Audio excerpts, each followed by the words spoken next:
it's Rian Kutse from Fortis Proactive Defense Solutions here in Pretoria.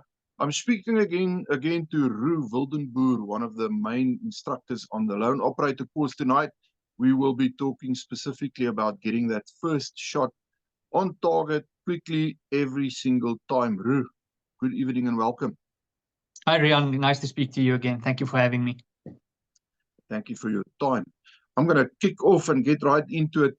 Roux, why would you say is it important to have a consistent, high, firm grip on your firearm? Why is it essential for shooting accuracy and speed? So when we start the lone operator syllabus, the very first module is called fundamentals, and it covers the 7 fundamentals of shooting. In other words, what is required for you to stand and deliver an accurate shot? No bells and whistles, nothing fancy, no mag changes, no clearing of malfunctions. And the 7 fundamentals are stance, grip, sight alignment, sight picture, breathing, trigger, squeeze, and follow through. One of the most important fundamentals that we hammer on all the time is grip. Many shooters don't spend time on their grip and they don't practice it enough. And grip is one of the things that can affect your shooting negatively the most if you get it wrong. So I actually have my own handgun here. It is clear and safe. So when we talk about grip, you will notice that every handgun has at the back here what they call a tang. And the idea is that the web of your hand between your thumb and your index finger fits inside of that tang. Now, it's important to remember that the handgun fires the bullet from the round in the chamber through the barrel, and the bullet leaves the barrel way before you can even perceive any felt recoil coming back. The force and the momentum change of that bullet through the barrel as it exits to the front you're accelerating the bullet from standstill to a very high velocity. The momentum change is carried over to the slide, and the slide then starts moving backwards, and that is kind of stopped, but not entirely, by the recoil spring. The recoil spring basically just softens the movement of that slide somewhat. But nevertheless, the momentum of that slide moving is carried over into your hand. And that's what basically makes or what causes this perceptible front sight flip that many shooters are actually scared of, but it's nothing to be scared of. But it raises the front sight. Why? Because it makes the handgun want to rotate around the tang.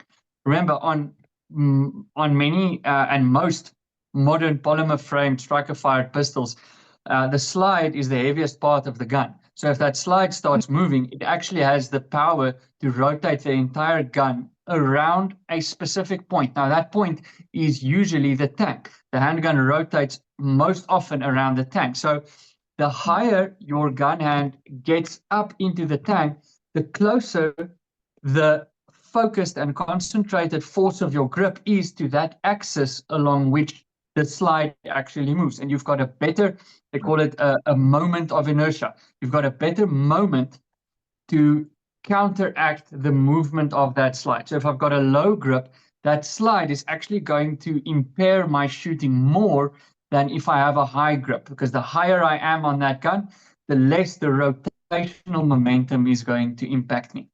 And that is something when we talk about the draw stroke, one of the key aspects of the draw stroke is where and how do you get your gun hand onto the gun, because that is essentially what is going to form your grip going forward. And if you have the wrong strong hand placement on the handgun from the draw stroke, it's very difficult to actually correct that in a high stress scenario. If you try and fire a shot off in a second or 2 seconds, depending on the target, it's very difficult to correct your grip. So when you draw, it's imperative to get that high grip to help you mitigate recoil, not actively, but passively. Not as if you are fighting recoil with every shot. It is in the sense of I've got a high grip, so the recoil naturally, without me having to do anything, affects my shooting less.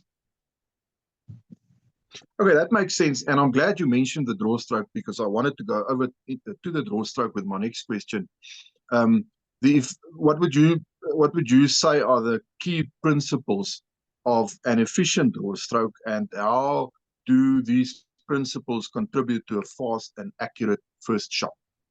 Oh, 100%. So when you think about people most often attending loan operator, we get people of various walks of life. We get males, females, young people, old people, people who have to dress a certain way for their job, people who have certain things that they carry around with them, children. So your where you carry your handgun, I would say, is one of the biggest things that affects the draw stroke, where and how. So your wardrobe, to a large extent, does determine what you are going to do during the draw stroke. So in that sense, it's very difficult to teach females, for instance, who wear dresses, where to carry the handgun and how to draw them. But there are ways. But what I'm trying to say is that your draw stroke is probably going to be relatively unique to you, and you have to go and figure it out, or attend loan operator to allow us to help you to figure it out. But the second big thing is to actually practice your draw stroke a lot. Your draw stroke is one of the things that, if you get it wrong, it can cost you your life. It's one of the first things that you have to do when you are now going to commit to a gunfight or commit to using your handgun. And so if you get it wrong, you're really just off to a bad start. And if you get it right, well, then it can save you a lot of time, and it can make a big difference in the outcome of that situation. Yeah. So one of the first things about efficient draw stroke, when we think about concealed carry in South Africa, is actually clearing your garments, getting your clothes away from the gun so that you can actually get your hands onto the gun. So for appendix inside waistband carriers or strong side carriers alike, one of the biggest things is getting that garment out of the way. So we also always try and encourage students and clients to kind of dress around the gun to a certain extent. Don't make your life more difficult than it needs to be. So clearing your garment is one of the big things. The second thing that we try and teach as a critical part of the draw stroke is getting your gun hand onto the gun as soon as possible, especially when you start thinking about drawing quickly. A lot of people are obsessed with this idea of, I want to draw quickly, but this is actually not the correct mindset. We need to try and adopt a mindset of, can I do these various actions that I need to do on the way to firing the shot? Instead of doing them quick or fast, can I do them soon? What can I do sooner? So clearing your garment sooner, getting your gun hand onto the gun sooner, getting your support hand onto the gun sooner, getting a sight picture sooner. So sooner, for me, is a big aspect of getting a good draw stroke. When we do the draw stroke, we want to be in an absolute state of readiness. So many shooters on the firing line on the range, if I ask them, shooter, are you ready? And they say yes. And I say, okay, well, wait for the signal. Either it's a timer or it's a command.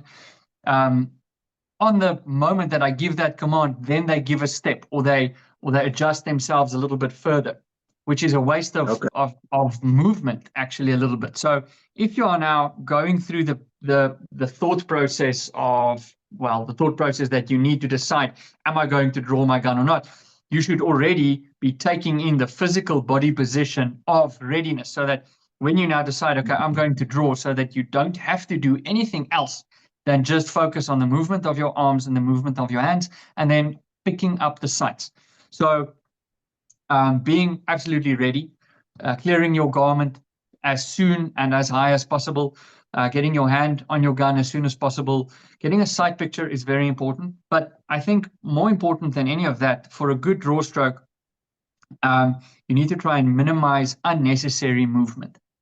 And we're talking really just now about the mechanics of the draw stroke, but placing your hand on the correct place of the handgun every time, that's more difficult than it sounds, and it takes thousands and thousands and thousands of practice repetitions. Getting your support hand onto the gun at the same place or on the same place every time, it takes a lot of practice. Picking up your sights, it takes a lot of visual practice, and you need to remind your brain every now and then what your sights look like. I mean, and this falls into our previous discussion about dry fire. How often you dry fire has a direct impact on how quickly you can recognize your sights and then make a decision on, is my sight picture good enough for the shot that I need to fire here? So when we're on Lone Operator and we teach the draw strokes, we talk through a whole bunch of steps from your stance when you are now ready, to how do I clear my garment, which parts of my gun hand goes to the gun the first time, contact point. So contact point of my gun hand onto the gun, contact point of my support hand onto the gun. And if I have my grip correct and I punch out and I present a firearm, then it's really all about visual recognition. How quickly can I recognize the sight picture, and how quickly can I make a decision on, is that sight picture acceptable or not? So those are just a couple of key points that we do touch on during the draw stroke, but most importantly is to practice. Practice. Practice. I like that. That works. Yeah. It's like you're reading my mind, because I want to specifically ask you now about the support hand placement. Perfect. How does that, your support hand specifically, the placement on the firearm, how does it impact recoil and shot consistency? 100%. So as we were discussing on the gun hand placement or the strong hand placement, your support hand actually provides most of the grip strength on the gun. You want your gun hand not to clench the gun as hard as it possibly can, because your gun hand is actually responsible for fine motor skills, in that it needs to move your trigger finger. And if your hand and your arm and the muscles in your arm are so tensed up and so clenched, you don't have that absolute fine control. When we start speaking about shooting quickly, you actually need your index finger, your trigger finger, to be a little bit more relaxed. It means it can manipulate the trigger a little bit quicker. The placement of the support hand on the gun, if I can use my handgun again, we actually create a relatively big space on the gun, open space that your gun hand makes on the frame of the gun, and that is where your support hand actually fits in. So now, in terms of clenching, you can actually hold your support hand as tight as you possibly want to or can, as long as it doesn't start shaking or quivering the front side. So as soon as you do that, then you're holding too tight. But so what you want to do is have a very firm support hand grip. And what we talk about on Lone Operator is forward pronation of your support hand on the gun. So you'll see my wrist and my hand is actually rotated slightly forward, so that the line between my elbow and my wrist and my thumb is more or less straight. Now, in that forward downward force that I'm applying on the gun passively, I mean, I'm not pushing it down actively, otherwise the gun would just continue going down. I have a firm grip, but the force of my handgun, or the force that my support hand is applying to the handgun, is still forward and downward, which is exactly the opposite of what the recoil wants to do. The recoil force is backwards and slightly up. So I'm already applying passive recoil control on the gun without having to need to time the shot, because that's what many shooters do. And that actually, I mean, it's called anticipation, and it leads to a lot of low and left, shot placement issues. So placement of my support hand, same as with my gun hand, I actually want this line of my thumb on the frame, but as close as possible to the slide. Not on the slide necessarily, you may run into certain malfunctions, but on the frame of the gun as high as I possibly can. I mean, you'll see this knuckle of my thumb is actually just below the slide, That's what I want, because now that, in the same vein as the recoil axis point I made a little bit earlier when talking about the strong hand, the support hand, it can actually help you to fight that recoil. And the higher up it is, the better able it is to help you passively fight the recoil. And if you get that right, all that you ever need to do to control recoil is to make your grip. And that is enough. That's the least and the most that you can ever do to control recoil. So hold as tight as you can with your support hand. It needs to really be that vice that you strap the gun into that actually prevents it from moving at all. And then high, and like I said, that forward pronation is very, very important for recoil control. Okay, that makes a lot of sense. I imagine that the viewers will probably agree with me on that one. Let's go from there to your eyes. Yes. How should your eyes process the target and the sights in order to achieve the fastest and most accurate first shot?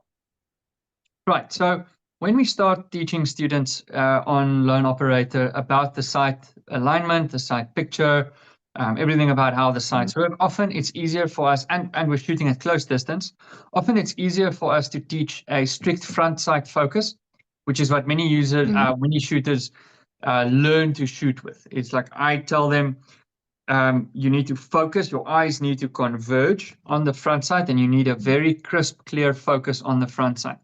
And that's all good and well, while a shooter is still developing the way that they interpret the sights, and they're still figuring out what it looks like and how it works.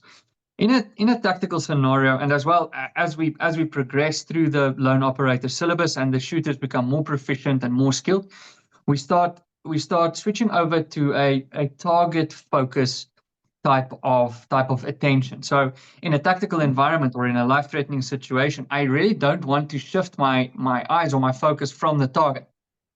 And if I'm thinking about, I'm standing there with this attacker, I'm not going to shift my eyes from that attacker for even 1 second. I'm going to keep focusing on the attacker. And as I do my draw stroke, my sight picture will appear in my field of vision on the way to the target. So as I punch out that firearm, my sight picture will form, because I've got now a consistent draw stroke, and I will pick up my front sight and my rear sight on the way to the target. But I will never shift focus necessarily back to my sights. I would like to see my sights through my dominant eye on the way to the target, and I need to be able to make sure that my sight alignment is good enough on the target, and that then forms my sight picture, but without shifting focus to the sights necessarily, unless I need to make a very accurate shot. But so picking up your sight picture comes from many times of picking up your sight picture, but it means you need to know what your sights look like, and that means dry fire every day. And you need to know what is an acceptable sight picture for a specific target size. When we talk about acceptable sight picture and perfect sight picture, everything, even distance, boils down to target size. I mean, a big target but very far is actually just a small target. In the way that my eyes perceive this target, even a small target but very close is the same as a big target. So if I'm thinking about a two-dimensional way of interpreting targets, it's either big or it's not. It's either big or it's small. So establishing for yourself how off can my sight picture be for me to still land and accept an acceptable shot on the target. That comes with some range time. Okay, and during the course of Lone Operator, we try and teach you that with a certain offset, either left, right, up or down, what does that shot actually look like on target, and what becomes unacceptable versus acceptable. So if I've got a big target and it's close, I may be able to pick up a sight picture without even recognizing that perfect front sight, rear sight, equal height, equal sides picture that is this ideal sight picture. But I may be able to just pick up the shape and the form and the silhouette of my handgun and decide, okay, geez, this attacker is 2 meters away. All I need to do is put 2 or 3 or 4 shots center body mass. I can, with reasonable confidence, say at this distance, by just looking at the shape of the gun from my eyesight, I'm going to hit the target. So in that sense, that is an acceptable sight picture. But I mean, I'm never recognizing that equal height, equal side, front sight, rear sight picture. Whereas by contrast, if I need to deliver a very accurate shot, say at 10 meters, and I need to shoot an attacker in the face box, or go for a shot that immediately disables that attacker, it's a smaller target, I need more time. So I need that perfect front sight, rear sight, equal height, equal sides sight picture. That is now where we move into the realm of it needs to be a more perfect sight picture versus merely an acceptable sight picture. And it's a spectrum. I mean, there's various target sizes at various distances. Key is you need to know instinctively whether you are going to hit the target or not. And unfortunately, that just comes with practice. And you need to then make sure that your draw stroke is on par every time, because what we also teach on Lone Operator is that your draw stroke and your draw speed, in fact, actually stays your draw speed. If you've got a small target, it doesn't automatically mean you now have to draw slower as well. Your draw speed is your draw speed. You draw at a certain speed. It's something that's pre-programmed into you. And whether it's slow or fast, or whether it's slow now and you're trying to get it faster, if you're aiming at a small target, you don't draw slow. Your draw speed is your draw speed. If you need more time to establish a more perfect sight picture, then you take more time on the sight picture when the gun is already presented, because then you've now won yourself all of that time by having a quick draw stroke. Now I can spend some time and establish, okay, how perfect does the sight picture need to be? Am I happy? Let's fire the shot. But so visual recognition and knowing your sights is very, very important, and remaining target focused. Absolutely. Okay. Well, I think I'm going to end this video there, because you've while you were busy answering my previous question, you have answered what I wanted to ask next about sight picture and sight alignment, and I think you've made that very clear. So there's no need for me to ask the question again. I'm going to end this video there, and then we will do a part 2 to this video, because I think it's a very insightful discussion, and I do trust that viewers can gain as much insight from this as we are hoping that you can get. And if you do, remember to click that like and subscribe button so you can help us grow the channel. Roux, thank you so much, and we will chat again very soon for part 2 to this video. No problem, Rian. Thank you for having me, and hi to all of the followers and listeners outside.